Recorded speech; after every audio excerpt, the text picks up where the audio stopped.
अस्सलाम वालेकुम दोस्तों, अगर आप रात को आंखें बंद करें और आपकी आंखें सुबह सवेरे खुद ब खुद ही खुल जाएं, तो आप उन खुश नसीबों में से हैं जिन्हें अच्छी और पुरसुकून नींद मुयस्सर होती है। हमें बखूबी मालूम है कि सोते वक्त हमारा जिस्म और दिमाग दोनों हरकत में होते हैं। हम ख्वाब देखते हैं, बातें करते हैं, हंसते हैं, लोगों पर चीखते हैं, कभी चादर ओढ़ लेते हैं तो कभी उतार देते हैं। बाज़-औक़ात साथ सोए हुए फर्द को लात भी मार देते हैं और कुछ लोग तो बिस्तर पर घूमते, झूमते और झूल लेते हैं। मगर चाहे हम 65 सेंटीमीटर के कैंपिंग बेड पर हों या 200 सेंटीमीटर के किंग साइज बेड पर, हम में से अक्सर लोग वही बेदार होते हैं जहां रात सोए हुए हों। इस बात से कतई नजर कि ख्वाब खरगोश में रात कितनी ही मसरूफ गुजरी हो। फिर सवाल ये पैदा होता है कि हम सोते हुए बेड से गिरते क्यों नहीं। तो नाजरीन, आज की इस वीडियो में हम इसी टॉपिक पर बात करेंगे। तो वीडियो स्टार्ट करने से पहले आपसे रिक्वेस्ट है कि हमारे चैनल को सब्सक्राइब करें ताकि हम अपने जल्द से जल्द 1000 सब्सक्राइबर्स का टारगेट अचीव कर सकें।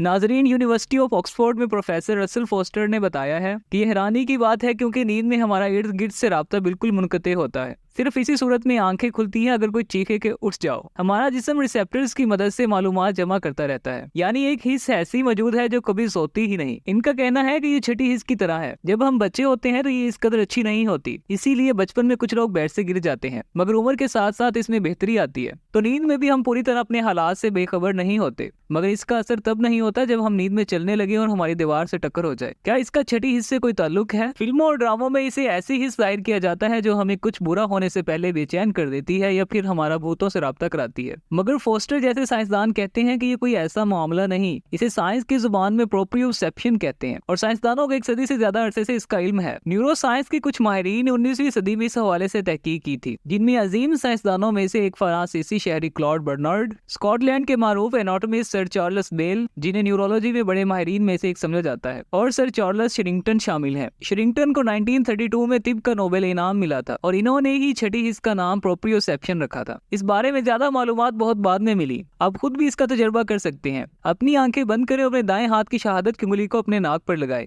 ये आसान था ना? आपके लिए कैसे मुमकिन हुआ? आपको मालूम था कि आपकी उंगली किधर जा रही है और आपकी नाक किधर है? मजीद यह है कि खुद को देखे बगैर आप किसी भी लम्हे ये बता सकते हैं कि आप खड़े, बैठे या लेटे कैसे नजर आ रहे हैं। ये प्रोप्रियोसेप्शन है, यानी जिस्म के हर हिस्से के बारे में तमाम आगाही। ये तब मुमकिन होता है जब रिसेप्टर आपके पट्ठों, नसों, जोड़ों और जिल्द को न्यूरोफिजियोलॉजिकली सिग्नल भेजते हैं। इससे आपके दिमाग को पता चलता है कि इस वक्त आपके पट्ठों की लंबाई और चौड़ाई क्या है, जोड़े किस जाविये पर हैं और जिल्द कैसी हरकत में है। इससे हमें पता चलता है कि हम किस तरफ जा रहे हैं, हम किस पोजीशन में हैं और आया हमारी हालत में बैलेंस है या नहीं। मसलन जब आप तवाज़ुन खोने लगें तो आपको संभलने में मदद मिल जाती है। लेकिन एक और चीज हमारी मदद करती है। तसव्वुर करें कि आपकी आंखों पर पट्टी बंधी है और आप आगे की जानिब बढ़ते हैं। आपको फौरन ये एहसास होगा कि आपकी बॉडी का ग्रेविटी से ताल्लुक बदल रहा है। कान के अंदर वेस्टिबुलर मैटर का निजाम हमारे तवाज़ुन बरकरार रखने में मदद करता है। इसका आंखों से भी ताल्लुक होता है जो हमें आगे जाने में मदद करती है। मगर सोते हुए आंखें तो बंद होती है, तो फिर हम बेड से क्यों नहीं गिरते? अमेरिका में पेंसिल्वेनिया स्टेट यूनिवर्सिटी में न्यूरोलॉजी के अपनी तहकीक में बताते हैं कि प्रोप्रियोसेप्शन हमारे जिस्म की जीपीएस यानी ग्लोबल पोजीशनिंग सिस्टम का हिस्सा है। ये हमारी रोजमर्रा जिंदगी में अहम है क्योंकि ये हमें नक्लो हरकत में मदद करता है। प्रोप्रियोसेप्शन की मदद से हमारी पोजीशन, जिस्म के हर हिस्से की रफ्तार और उसके रुख का तयन होता है। इस बात से कतई नजर कि हमें ये नजर आए या ना आए, लिहाजा इससे दिमाग हमारी हरकत पर निगरानी रखता है। इन्हीं खसूसियात की वजह से हम सोते हुए खुलकर हिल जुल लेते हैं, मगर फिर भी बेड की हदूद में रहते हैं। तो नाजरीन, ये थी आज की वीडियो। ये वीडियो आपको कैसी लगी कमेंट सेक्शन में हमें जरूर बताएं, और अगर इस तरह की इंटरेस्टिंग और इन्फॉर्मेटिव वीडियोस देखना चाहते हैं तो हमारे चैनल अराउंड दी वर्ल्ड को सब्सक्राइब करें और साथ दिए गए बेल आइकन को प्रेस करें